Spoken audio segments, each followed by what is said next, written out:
और गाइस आज मैं आपको अपना न्यू टॉय दिखाऊंगा जो मैंने $1 शॉप से लिया है, जो पूरी मॉल में है।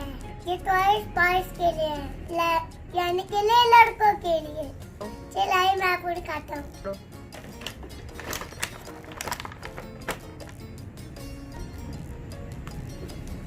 ये टॉय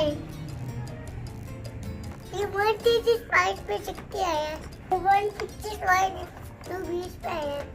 मैं आपको उसको ओपन करके दिखाऊं।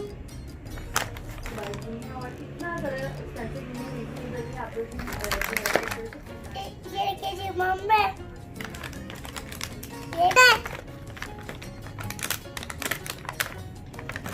ये गोली है, ये जेल है,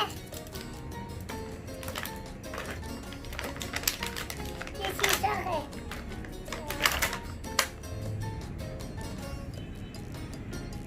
देखिए गाइस कैसा लगा आपको। बस इतनी वीडियो थी।